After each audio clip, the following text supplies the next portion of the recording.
ಎಲ್ಲರಿಗೂ ನಮಸ್ಕಾರ. ಅಮ್ಮನ ಪಾಕಶಾಲೆ ಯೂಟ್ಯೂಬ್ ಚಾನಲ್ಗೆ ಸ್ವಾಗತ.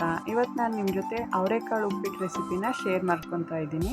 ತುಂಬ ಜನಕ್ಕೆ ಉಪ್ಪಿಟ್ಟು ಅಂದರೆ ಇಷ್ಟಪಡೋರೇ ಕಡಿಮೆ, ಆದರೆ ಈ ರೀತಿ ಅವರೆಕಾಳು, ಕ್ಯಾರೆಟು ಎಲ್ಲನೂ ಹಾಕಿ ಮಾಡೋದ್ರಿಂದ ಎಲ್ಲರೂ ಕೂಡ ಇಷ್ಟಪಟ್ಟು ತಿಂತಾರೆ. ಹಾಗಾದರೆ ಈ ಅವರೆಕಾಳು ಉಪ್ಪಿಟ್ಟನ್ನ ಹೇಗೆ ಮಾಡೋದು ಅಂತ ನೋಡೋಣ. ಮೊದಲು ರವೆನ ಒಂದು ಕಡಿಮೆ ಊರಿನಲ್ಲಿ ಒಂದು 10 ನಿಮಿಷನಾದರೂ ಚೆನ್ನಾಗಿ ಹುರ್ಕೊಬೇಕು. ಈಗ ಹುರಿದಿರ್ತಕ್ಕಂಥ ರವೆನ ಬೇರೆ ಒಂದು ಪಾತ್ರೆಗೆ ತೆಗೆದಿಟ್ಕೊಂಡ್ಬಿಡಿ. ಈಗ ಅದೇ ಒಂದು ಬಾಣಲೆನ ಇಟ್ಟು ಅದಕ್ಕೊಂದು 3-4 ಸ್ಪೂನು ಎಣ್ಣೆನ ಹಾಕಿ. ಉಪ್ಪಿಟ್ಟಿಗೆ ಎಣ್ಣೆ ಸ್ವಲ್ಪ ಜಾಸ್ತಿನೇ ಹಾಕಿದ್ರೂ ಅದ್ರ ರುಚಿ ಕೂಡ ಚೆನ್ನಾಗಿರುತ್ತೆ. ಈಗ ಎಣ್ಣೆ ಹಾಕಿದ್ಮೇಲೆ ಅದಕ್ಕೆ ಒಗ್ಗರಣೆಗೆ ಕಡಲೆಬೇಳೆ, ಸಾಸಿವೆ, ಉದ್ದಿನಬೇಳೆ ಎಲ್ಲನೂ ಹಾಕಿ ಚೆನ್ನಾಗಿ ಫ್ರೈ ಮಾಡ್ಕೊಳ್ಳಿ. ಈ ಫ್ರೈ ಆದಮೇಲೆ ಇದಕ್ಕೆ ನೆಕ್ಸ್ಟು ಇಂಗನ್ನು ಸೇರಿಸಿ, ಇಂಗು ಹಾಕಿ ಕರಿಬೇವಿನ ಸೊಪ್ಪು, ಹಸಿಮೆಣಸಿನ್ಕಾಯಿ ಇದನ್ನು ಕೂಡ ಹಾಕಿ ಚೆನ್ನಾಗಿ ಹುರ್ಕೊಳ್ಳಿ. ನೆಕ್ಸ್ಟು ಇದಕ್ಕೆ ಈರುಳ್ಳಿ ಕೂಡ ಹಾಕಿ ಚೆನ್ನಾಗಿ ಹುರ್ಕೊಬೇಕಾಗುತ್ತೆ. ಈರುಳ್ಳಿ ಎಲ್ಲ ಸ್ವಲ್ಪ ಕೆಂಪಗಾದಮೇಲೆ ಇದಕ್ಕೆ ನಾವು ಅವರೆಕಾಳನ್ನ ಸೇರಿಸ್ಕೋಬೇಕು. ನೀವು ಬೇಕಾದರೆ ಅವರೆಕಾಳನ್ನ ಒಂದು 5 ನಿಮಿಷ ಬೇರೆ ಬೇಯಿಸ್ಕೊಂಡು ಕೂಡ ಇದಕ್ಕೆ ಸೇರಿಸ್ಕೋಬೋದು, ಆದರೆ ನಾನಿಲ್ಲಿ ಹಾಗೇ ಹಾಕ್ತಾಯಿದ್ದೀನಿ. ಈ ರೀತಿ ಹಾಕೋದ್ರಿಂದನೂ ಕೂಡ ಅವರೆಕಾಳು ಬೇಯುತ್ತೆ. ಈಗ ಅವರೆಕಾಳು, ಈರುಳ್ಳಿ ಎಲ್ಲ ಚೆನ್ನಾಗಿ ಬೆಂದಾದಮೇಲೆ ಇದಕ್ಕೆ ಸ್ವಲ್ಪ ಕ್ಯಾರೆಟ್ ತುರಿನ ಸೇರಿಸ್ಕೊಳ್ಳಿ. ನಾನಿಲ್ಲಿ ಕ್ಯಾರೆಟ್ ತುರಿನ ಹಾಕ್ತಾಯಿದ್ದೀನಿ. ನೀವು ಬೇಕಾದರೆ ಇದಕ್ಕೆ ಕ್ಯಾರೆಟ್ನ ಸಣ್ಣದಾಗಿ ಕೂಡ ಹೆಚ್ಚಿಕೊಂಡು ಹಾಕೋಬೋದು. ಒಂದು ಮೀಡಿಯಮ್ ಫ್ಲೇಮ್ನಲ್ಲಿ ಒಂದು 10 ನಿಮಿಷನಾದರೂ ಕ್ಯಾರೆಟು, ಅವರೆಕಾಳು ಎಲ್ಲ ಬೇಯೋ ಹಾಗೆ ಚೆನ್ನಾಗಿ ಹುರ್ಕೊಳ್ಳಿ. ಈಗ ಈ ರೀತಿ ಎಲ್ಲ ತರಕಾರಿಗಳು ಚೆನ್ನಾಗಿ ಬೆಂದಾದಮೇಲೆ ಇದಕ್ಕೆ ಸಬ್ಬಕ್ಕಿ ಸೊಪ್ಪನ್ನ ಕೂಡ ಸೇರಿಸಿ. ಈ ಸೊಪ್ಪನ್ನು ಉಪ್ಪಿಟ್ಟಿಗೆ ಹಾಕೋದ್ರಿಂದ ಇದ್ರ ಟೇಸ್ಟ್ ಕೂಡ ತುಂಬ ಚೆನ್ನಾಗಿ ಬರುತ್ತೆ.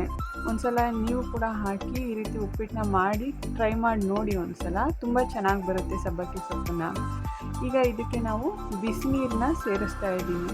ಉಪ್ಪಿಟ್ಟಿಗೆ ಯಾವಾಗಲೂ ತಣ್ಣೀರು ಹಾಕೋದಕ್ಕಿಂತ ಬಿಸಿನೀರು ಹಾಕೋದ್ರಿಂದ ರವೆ ಕೂಡ ತುಂಬ ಚೆನ್ನಾಗಿ ಅರಳುತ್ತೆ. ನೀವು ಎಷ್ಟು ಪ್ರಮಾಣದಲ್ಲಿ ಉಪ್ಪಿಟ್ಟನ್ನ ಮಾಡ್ತಾ ಇದ್ದೀರಾ ಅಂತ ನೋಡಿಕೊಂಡು ಅದಕ್ಕೆ ಬೇಕಾದಷ್ಟು ರವೆ ಹಾಗೂ ನೀರನ್ನ ಹಾಕ್ಕೊಳ್ಳಿ.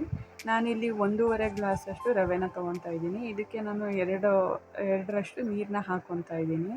ನಾವು ಉಪ್ಪಿಟ್ಟನ್ನ ಸ್ವಲ್ಪ ಉದುರಾಗಿ ಮಾಡ್ತಾ ಇರೋದ್ರಿಂದ ನೀರನ್ನ ಸ್ವಲ್ಪ ಕಡಿಮೆ ಹಾಕ್ಕೊತಾ ಇದ್ದೀನಿ. ಈಗ ಈ ರೀತಿ ನೀರೆಲ್ಲ ಹಾಕಿ ಆದಮೇಲೆ ಇದಕ್ಕೆ ರುಚಿಗೆ ಎಷ್ಟು ಬೇಕು ಅಂತ ಉಪ್ಪನ್ನ ನೋಡಿ ಹಾಕ್ಕೊಳ್ಳಿ. ಉಪ್ಪಿಟ್ಟಿಗೆ ಸ್ವಲ್ಪ ಉಪ್ಪು ಕಡಿಮೆ ಹಾಕ್ಕೊಂಡ್ರೂ ನಡೆಯುತ್ತೆ. ಈ ರೀತಿ ಉಪ್ಪೆಲ್ಲ ಹಾಕಾದ್ಮೇಲೆ ಒಂದು 5 ನಿಮಿಷ ಮುಚ್ಚಳ ಮುಚ್ಚಿ ಬಿಟ್ಬಿಡಿ. ಆವಾಗ ಅವರೆಕಾಳು, ಕ್ಯಾರೆಟು, ಸಬ್ಬಕ್ಕಿ ಸೊಪ್ಪು ಎಲ್ಲ ಕೂಡ ಚೆನ್ನಾಗಿ ಬೇಯುತ್ತೆ. ಚೆನ್ನಾಗಿ ಒಂದ್ಸಲ ಮಿಕ್ಸ್ ಮಾಡ್ಕೊಳ್ಳಿ. ಈಗ ರುಚಿ ನೋಡ್ಕೊಳ್ಳಿ. ನಿಮ್ಗೇನಾದರೂ ಉಪ್ಪಿನ ಅವಶ್ಯಕತೆ ಇತ್ತು ಅಂದರೆ ಒಂದು ಸ್ವಲ್ಪ ಉಪ್ಪನ್ನ ಕೂಡ ಇದಕ್ಕೆ ಸೇರಿಸ್ಕೊಳ್ಳಿ. ನಾವು ಆಗಲೇ ಹುರಿದಿಟ್ಕೊಂಡಿರೋ ಅಂಥ ರವೆನ ಇದಕ್ಕೆ ಹಾಕಿ ಚೆನ್ನಾಗಿ ಚೆನ್ನಾಗಿ ಮಿಕ್ಸ್ ಮಾಡ್ಕೊಳ್ಳಿ. ಈ ರೀತಿ ಮಿಕ್ಸ್ ಮಾಡಾದಮೇಲೆ ಮುಚ್ಚಳ ಮುಚ್ಚಿ ಒಂದು 5 ನಿಮಿಷ ಇದನ್ನು ಬೇಯೋದಕ್ಕೆ ಬಿಟ್ಬಿಡಿ. ಕಡಿಮೆ ಊರಿನಲ್ಲಿ ಇದನ್ನು ಹಾಗೆ ಬಿಟ್ಬಿಡಿ. ಈ ರೀತಿ ಮಾಡೋದ್ರಿಂದ ರವೆ ಕೂಡ ಚೆನ್ನಾಗಿ ಅರಳುತ್ತೆ. ಕೊನೆಯದಾಗಿ ಇದನ್ನು ಎಲ್ಲನೂ ಚೆನ್ನಾಗಿ ಮಿಕ್ಸ್ ಮಾಡಿಕೊಂಡು ಕೊತ್ತಂಬರಿ ಸೊಪ್ಪು ಹಾಗೂ ಕಾಯಿ ತುರಿನ ಸೇರಿಸಿ ಬಿಸಿಯಾದ ಅವರೆಕಾಳು ಉಪ್ಪಿಟ್ಟು ರೆಡಿಯಾಗುತ್ತೆ. ನೀವು ಕೂಡ ಮನೆಯಲ್ಲಿ ಒಂದ್ಸಲ ಟ್ರೈ ಮಾಡಿ ನೋಡಿ. ಯಾರೆಲ್ಲ ನನ್ನ ಚಾನಲ್ನ ನೋಡ್ತಾ ಇದ್ದೀರಾ, ಈ ರೆಸಿಪಿ ನಿಮಗೆ ಇಷ್ಟ ಆಗಿದ್ದರೆ ಇದನ್ನು ಲೈಕ್ ಮಾಡಿ, ಶೇರ್ ಮಾಡಿ ಹಾಗೂ ಸಬ್ಸ್ಕ್ರೈಬ್ ಮಾಡಿ.